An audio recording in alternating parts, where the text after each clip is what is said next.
Gerak, gerak. Depan, gerak. Gerak, gerak.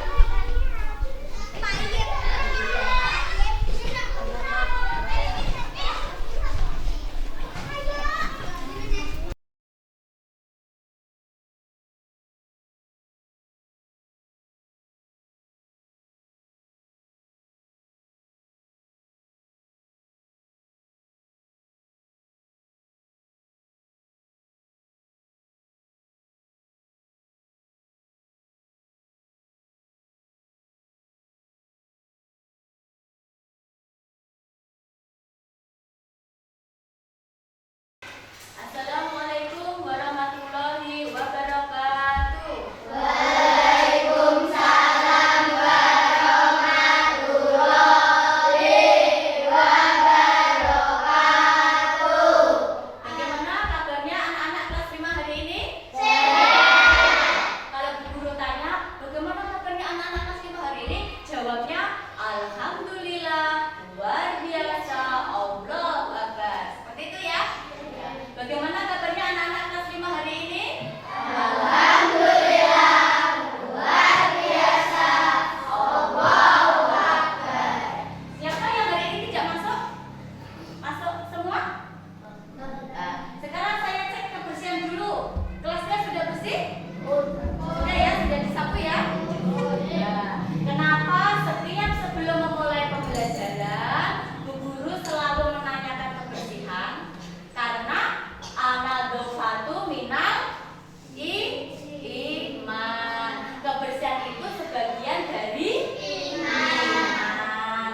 Lah, terus sekarang ya, sebelum memulai pelajaran agar pembelajaran hari ini lebih bermakna dan anak-anak bisa menerima pelajaran dengan baik, maka kita berdoa terlebih dahulu. Silakan ketua kelasnya Sunnah memimpin doa.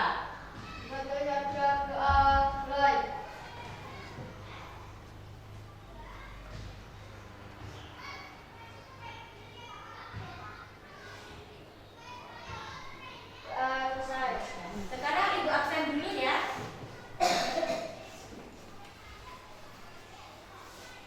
Ayunda, Arifah Rizky Azam, Afila, Alfis, Aulia. Iya, berarti hari ini masuk semua ya? Ya, sekarang kita nyanyi dulu sebelum pelajaran dimulai.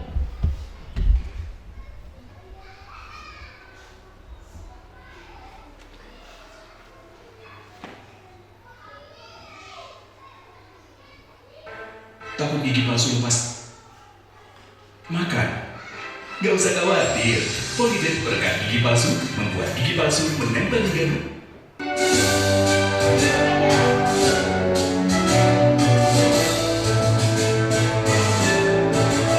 Sorak-sorak bergembira, bergembira semua. Sudah bebas negeri kita, Indonesia merdeka. Indonesia merdeka, Republik Indonesia. Inilah hak milik kita untuk selama-lamanya. Ya, sekian aja nyanyinya ya. Nah, anak-anak, ayo siapa yang masih ingat kemarin kita pembelajaran agama tentang apa? Ada yang masih ingat? Gak ingat?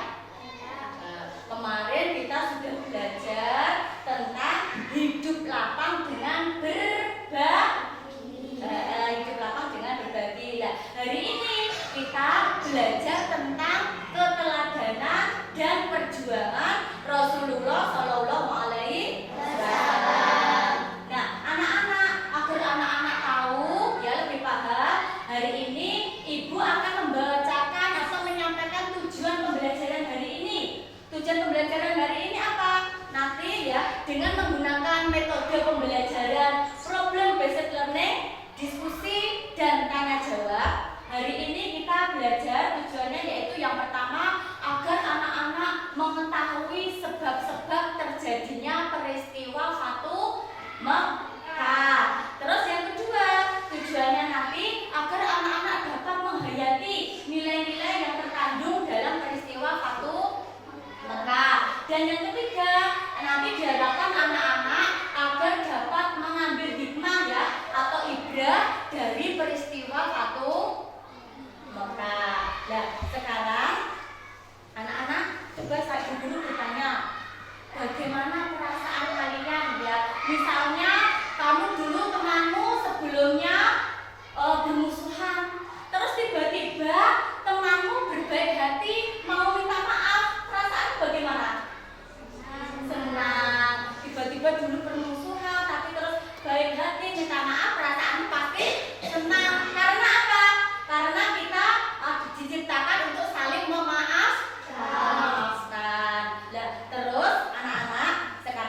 dipahami videonya. Terus nanti setiap kelompok silakan berdiskusi ya, berdiskusi dengan temannya satu kelompok. Nah, nanti hasil diskusinya mengamati video ini dipresentasikan di depan kelas. Perwakilan dari kelompok itu mewakili untuk presentasi, dan kelompok yang lain silakan memberikan tanggapan. Paham? Nah, sekarang coba perhatikan dulu.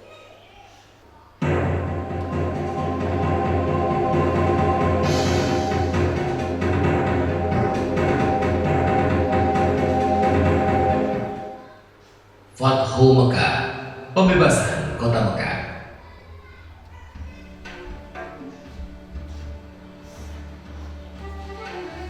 Awal bulan Zulqa'dah tahun ke-6 Hijriah, Nabi Muhammad bersama 1.400 sahabatnya bergerak menuju Mekah dalam rangka menjalankan ibadah umroh. Rombongan besar tersebut membawa 70 ekor unta sebagai hewan kurban. Para sahabat Nabi sangat antusias mengikuti perjalanan ke Mekah, terutama kaum muhajirin yang telah lama meninggalkan kota kelahirannya.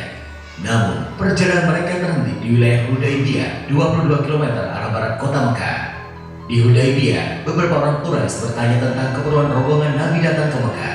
Utusan Nabi Muhammad menjelaskan bahwa kedatangan mereka bukan dalam rangka penyerbuan, tetapi untuk menjalankan ibadah umroh, menyembelih kurban, dan setelah itu kembali ke Madinah. Namun, orang-orang Quraisy tetap bersikeras menolak kedatangan Nabi Muhammad dan para sahabatnya. Melihat penolakan orang-orang Quraisy, Nabi Muhammad mengutus Utsman bin Affan menemui para pemimpin Mekah dan menjelaskan tujuan kedatangan mereka. Utsman bin Affan diperlakukan dengan baik oleh para pemimpin Mekah. Bahkan, para pemimpin Mekah mengizinkan Utsman untuk melakukan tawaf di Ka'bah. Tapi tanpa Nabi Muhammad dan para sahabatnya, Utsman menolak tawaran tersebut. Para pemimpin Mekah tetap menolak kedatangan Nabi Muhammad dan para sahabatnya. Oleh karena itu, dilakukan perundingan antara kaum muslim dan Quraisy Mekah. Nabi Muhammad memimpin langsung delegasi kaum muslim, sedangkan delegasi kaum Quraisy dipimpin oleh diplomat senior mereka, Suhail bin Amr. Perundingan yang berjalan alat tersebut akhirnya menghasilkan beberapa kesepakatan yang isinya: pertama, gencatan senjata antara kaum muslim dan Quraisy Mekah selama 10 tahun. Tidak akan ada tindakan buruk maupun permusuhan dari kedua belah pihak. Kedua, jika ada yang datang kepada Muhammad tanpa izin keluarganya, maka dia harus dikembalikan. Dan jika ada muslim yang datang kepada kaum Quraisy, maka dia tidak akan dikembalikan. Ketiga, bebaskan kepada seluruh klan yang ada di Arab untuk menjalin kerjasama kepada kaum muslim maupun kaum Quraisy. Keempat, pada tahun tersebut rombongan kaum muslim belum diperbolehkan memasuki Mekah. Pada tahun berikutnya, kaum muslim baru diizinkan masuk Mekah selama 3 hari dan hanya boleh bersenjatakan pedang tanpa diurus.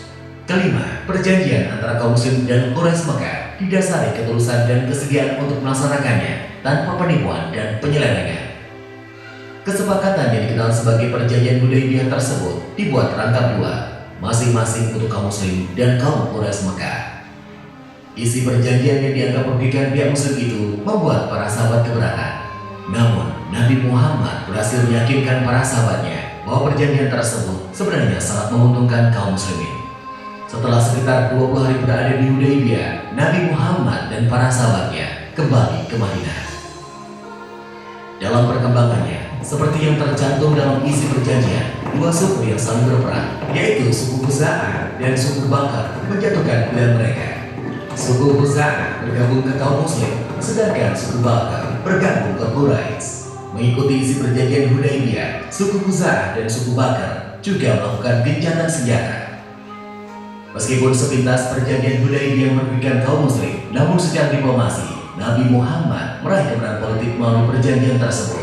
Kaum muslim diakui eksistensinya dan Islam diakui sebagai agama resmi di Jazirah Arab. Selain itu, kaum Quraisy Mekah juga mengakui Madinah sebagai sebuah negara. Perjanjian Hudaybiyah ternyata tidak berjalan sebagaimana mestinya. Ketika pihak Quraisy melakukan pelanggaran, suku Bakar melakukan penyergapan terhadap suku Khuza'ah di sebuah oasis. Penyergapan tersebut dibantu oleh Quraisy Mekah. Pelanggaran perjanjian Hudaybiyah membuat Nabi Muhammad dan para sahabatnya mengambil keputusan penting menyerbu Mekah. Sedangkan di Mekah, para pemimpin Quraisy yang menyadari pihaknya telah melakukan pelanggaran mengirim Abu Sufyan ke Madinah untuk melakukan diplomasi. Di Madinah, Abu Sufyan menemui Nabi Muhammad dan memberikan penjelasan panjang lebar. Namun, Nabi Muhammad tidak menghiraukan Abu Sufyan. Selain bertemu Nabi Muhammad, Abu Sufyan sempat menemui Abu Bakar, Umar bin Khattab, dan Ali bin Abi Thalib. Namun, tetap saja Abu Sufyan gagal menemukan jalan keluar. Didera putus asa, Abu Sufyan pun kembali ke Mekah. Setelah bertahun-tahun, jumlah pengikut Nabi Muhammad semakin besar. Kali ini, 10.000 pasukan Muslim dengan persenjataan lengkap telah bersiap menuju Mekah. Parade panjang 10.000 pasukan Muslim memulai perjalanannya ke Mekah. Kali ini, pasukan Muslim akan melaksanakan misi yang sangat menentukan, yaitu Fathu Mekah atau pembebasan kota Mekah dari tangan kaum Quraisy. Para pemimpin Mekah sama sekali tidak menduga kekuatan pasukan Nabi Muhammad. Nabi Muhammad membagi 3 pasukannya melewati jalan yang berbeda, sehingga musuh tidak bisa memperkirakan dengan tepat jumlah pasukan Muslim. Ketika pasukan Muslim memasuki Mekah, kaum Quraisy hanya bisa pasrah karena tidak mungkin melawan kekuatan sebesar itu. Abu Sufyan dan para pemimpin Mekah lainnya menyerah kepada Nabi Muhammad. Setelah menguasai Mekah tanpa pertumpahan darah, Nabi Muhammad mengambil keputusan yang tidak terduga dan tidak sesuai dengan tradisi bangsa Arab. Nabi Muhammad memerintahkan para pemimpin pasukannya mengucapkan Al-Yawm, Yawm Al-Marhamah, yang artinya adalah hari ini hari kasih sayang.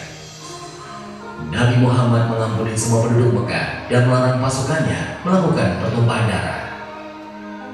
Hari itu, 17 Ramadan tahun ke-8 Hijriah, Mekah berhasil dibebaskan dari kekuasaan kaum Quraisy Mekah. Saat itu juga, berhala-berhala yang berada di sekitar Ka'bah dihancurkan. Pembebasan kota Mekah menjadi tonggak sejarah tidak hanya di Jazirah Arab, tetapi juga di seluruh dunia. Nabi Muhammad tampil sebagai pemimpin yang memberikan contoh bagaimana sebuah menaklukkan pusat kekuasaan musuh tanpa pertumpahan darah, sekaligus tanpa pembalasan dendam. Dalam tradisi Arab, pihak yang kalah akan menunggu giliran untuk dieksekusi. Namun, Nabi Muhammad menghapus tradisi tersebut. Pihak yang kalah telah diampuni.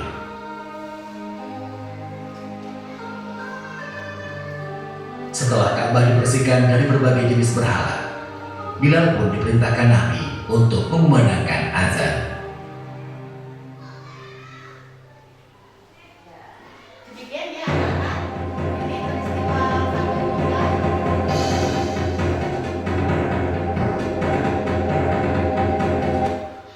Ini tadi pembelajaran hari ini sudah bisa dipahami ya dari tayangan video tadi.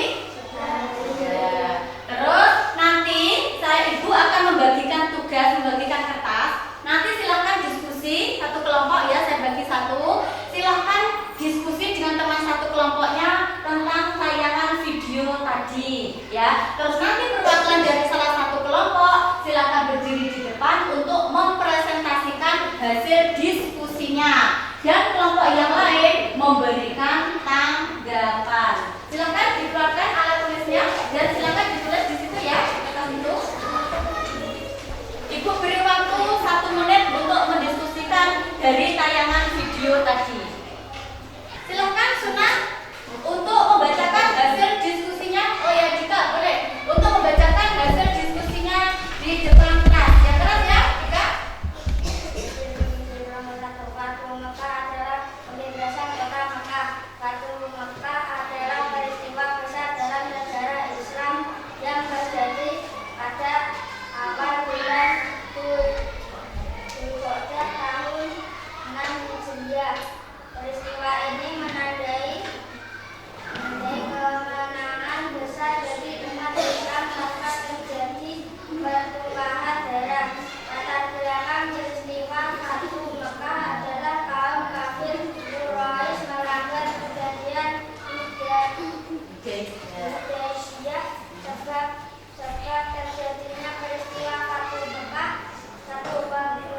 Pelanggaran perjanjian Hudaybiyah. 2. Pengkhianatan oleh kaum Quraisy. Iya, tepuk tangan dulu untuk ya, bisa dipahami ya dari presentasi dari Dika tadi? Bisa. Sekarang silahkan kelompoknya Yunda untuk memberikan tanggapan dari presentasinya Dika namanya.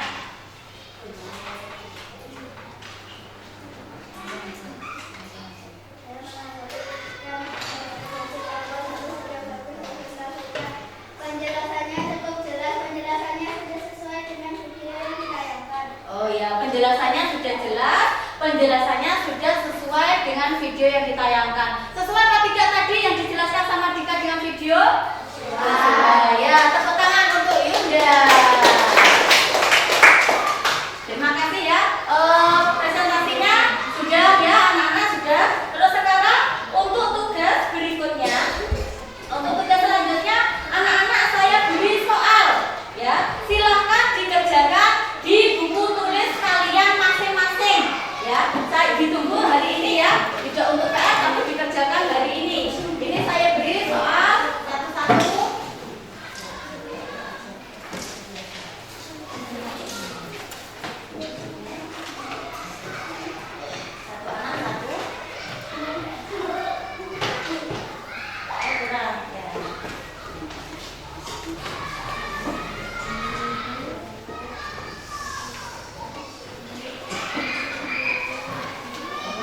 Silakan dikerjakan di buku tulis kalian masing-masing.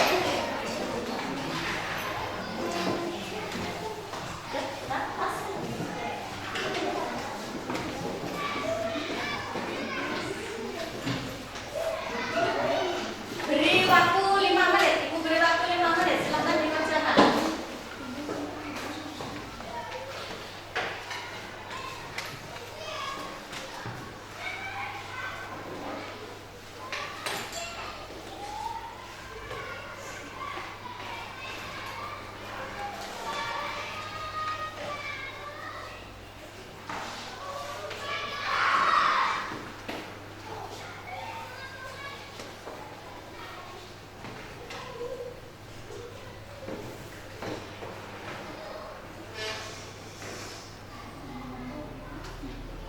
Sudah selesai?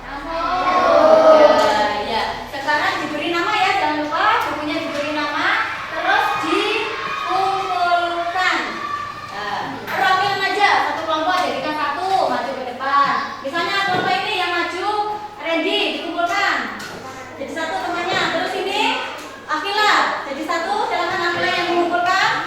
Yang kelompok sini Dina, silakan tugas teman-temannya dikumpulkan. Kelompok sini Satria, tugasnya dikumpulkan. Silakan dikumpulkan. Ya.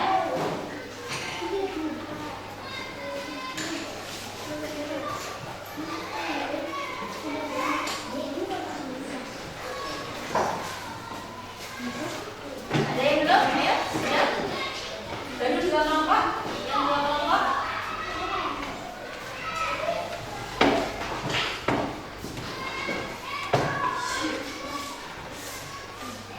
Sudah semua ya.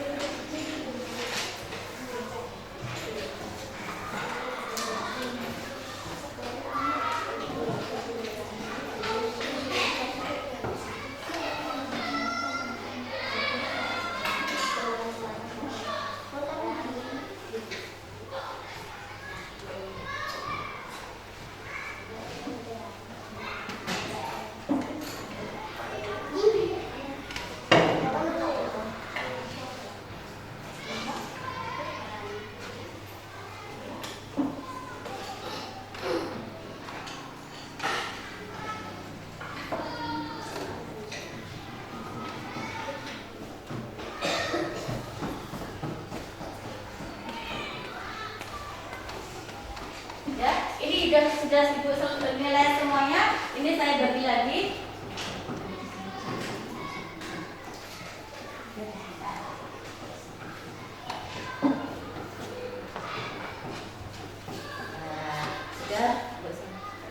Sudah selesai ya. Semuanya bagus ya. Ada yang dapat nilai 100. Nah, tepuk tangan nih. Punyanya siapa yang dapat nilai 100?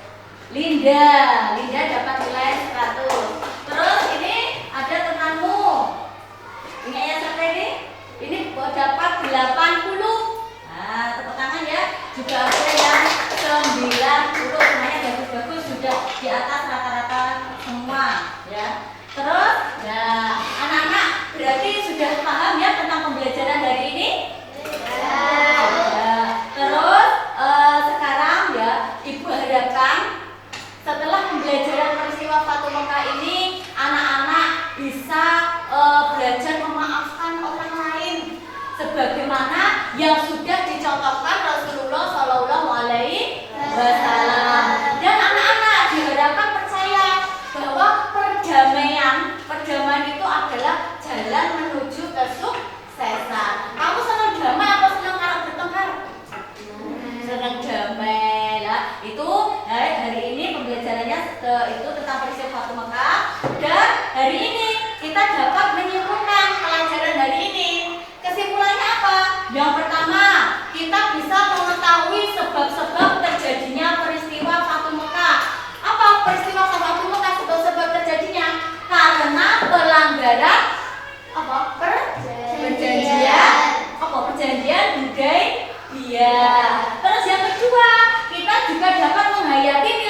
dapat menerapkan saling memaafkan, cinta damai dalam kehidupan sehari-hari.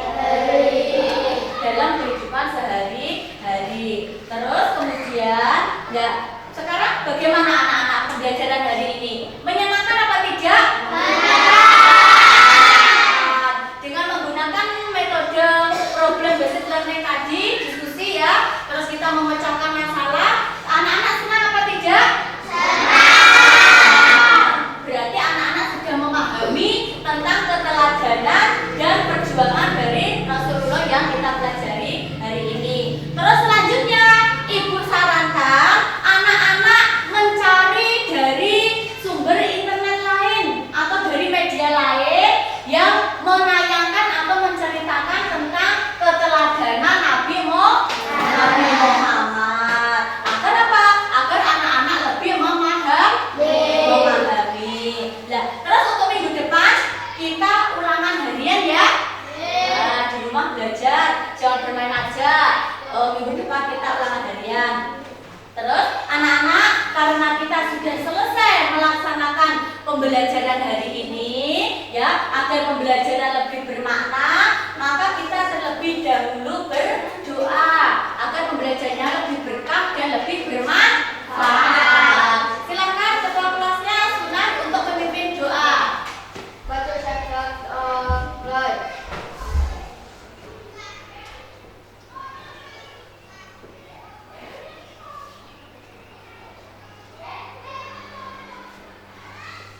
Selesai. Ya, demikian pembelajaran hari ini. Ibu guru ucapkan terima kasih. Anak-anak boleh berkemas-kemas. Silakan untuk persiapan pulang. Sebelum ibu tutup, akhirul kalam. Wassalamualaikum warahmatullahi wabarakatuh. Waalaikumsalam warahmatullahi wabarakatuh.